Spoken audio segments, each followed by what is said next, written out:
Tragedi pekerja migran Indonesia, PMI, ilegal lagi-lagi terulang. Kali ini 50 orang jadi korban termasuk asal Lombok yang kapalnya tenggelam di perairan Johor Bahru, Malaysia.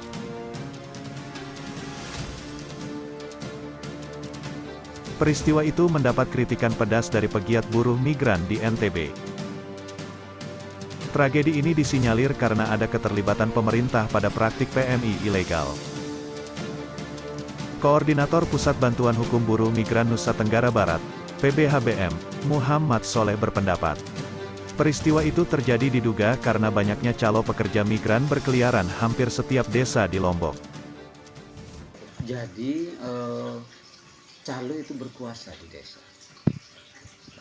Sementara pihak kabupaten, pihak pemerintah provinsi jarang sekali.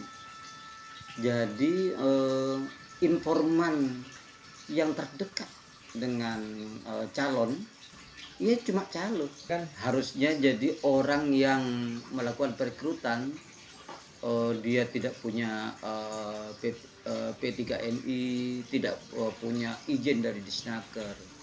Itu harusnya bisa ditangkap dan itu masuk dalam kategori TPPU, tidak pidana perdagangan.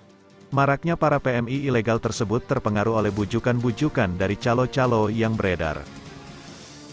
Mereka berhasil meyakinkan calon PMI dengan tawaran biaya pemberangkatan murah dan syarat yang dipermudah.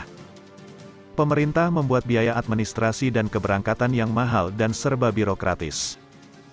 Akibatnya PMI undocumented tak dapat dihindari. Yang selama ini bekerja sebagai calo sangat banyak.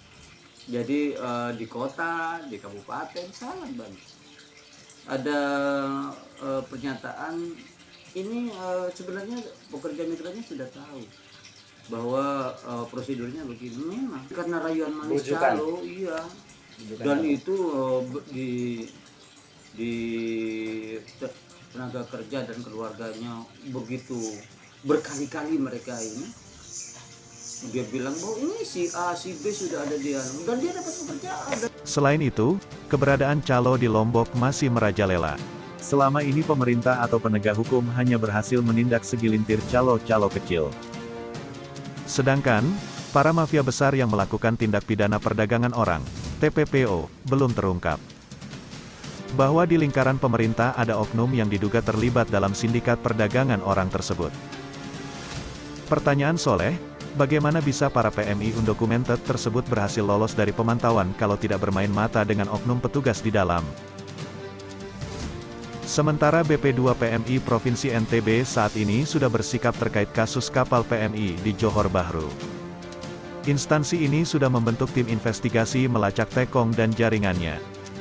Kepala Disnaker Trans Provinsi NTB, I Gede Putu Aryadi juga menegaskan Pemprov NTB sudah berupaya maksimal. Salah satunya dengan pencegahan dari desa dan dusun melalui edukasi.